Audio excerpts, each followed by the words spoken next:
So we got a little bit of snow last night. A couple of service technicians called out today. I'm actually doing a repair that another technician wrote up. I just got to do a new igniter and ignition control board on this Trane Voyager unit. Yeah, so I'm just going to get in here, take a look at it, and do the repair and start it up, see if there's anything else I run into. So I actually did get a little history talking to the service technician who diagnosed this the other day. The ignition board had a pretty solid burn mark on it, as well as on the igniter. He actually has it pulled apart here. It didn't break or anything, but when he ohmed it out, it just had a ridiculously high reading.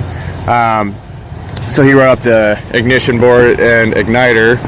He has everything pulled apart here still, so I'm gonna throw the new parts in and start it up. So I've stated this on other videos. Honestly, you should do this kind of stuff before you even leave the parts house or your shop, depending on where you get your parts from. Definitely highly recommend opening up the box, taking an inspection, a visual inspection. On these igniters, I've definitely got them where they're broken right out of the box. Another thing is, if everything looks good, to ohm them out and get an ohm reading. This particular one, typically if I'm below, I'd say 80 ohms, I feel pretty good about it. This particular one, I just ohmed it out. It's like 65 ohms with my meter, so I feel comfortable and good putting this in.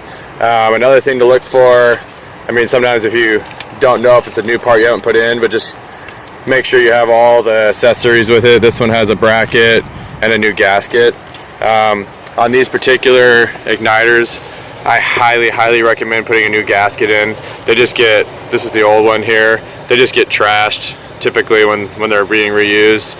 So I just highly recommend making sure you put a new gasket in there. So I'm going to go ahead and start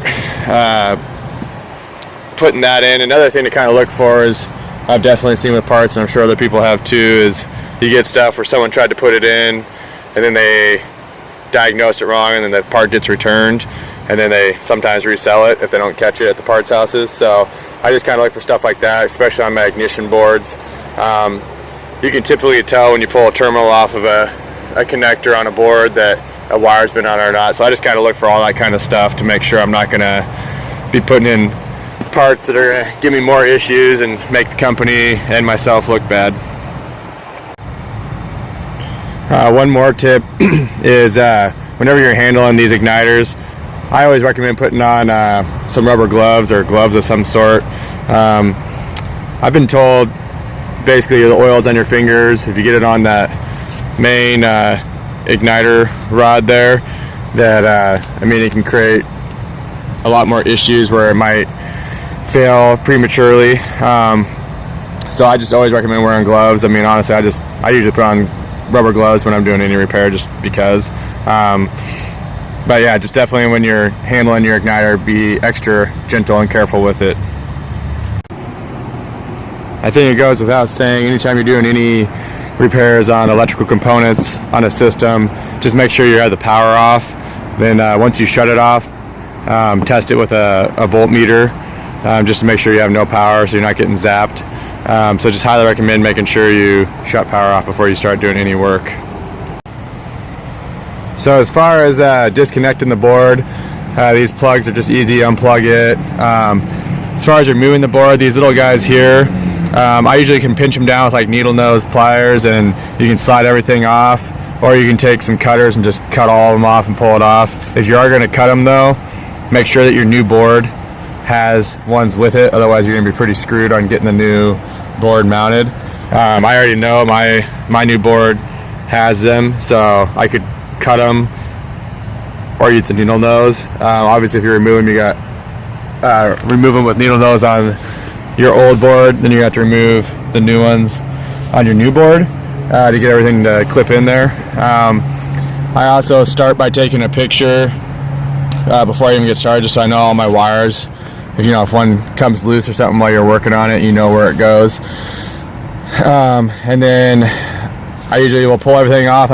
Honestly, it's easiest just to do wire per wire, putting the new board in. Another thing to add, if you have to cut a bunch of zip ties off when putting in a new board, just kind of take a little bit of pride in your work. I'd recommend kind of putting some of the zip ties back. I mean, you might not have to replace every single one, but I mean, just trying to make everything look nice and tight the way it was. It looks nice for the next guy who's coming to work on it. So I got the new board in here. I'm going to fire this guy off here and make sure everything fires off. So when I go to test the system, I always like to do it from the thermostat just to make sure everything's good. There's no risk of a callback for something silly with the thermostat. So I just turned this into a call for heat. It just fired off. Down here you can see that little side glass. It's kind of hard to see through the camera, but I can see I have flame. I also, heard it fire off, so I know it was good, but I always recommend just kind of taking a peek in there and make sure everything looks like it's burning good. So this system's back up and operational. The model number on this Trane Voyager unit is a YCD151C4HABB. Serial number is a 528100589D. If you like the video, give it a thumbs up. If you haven't already, please subscribe. One last note, I usually make a note inside the unit somewhere just stating that what was replaced, and I date it. So any future service technician, when they come out, can kind of have a history of what's going on. I just know it's always nice when a service tech can kind of come out and see the history of a system, especially when it's a new account.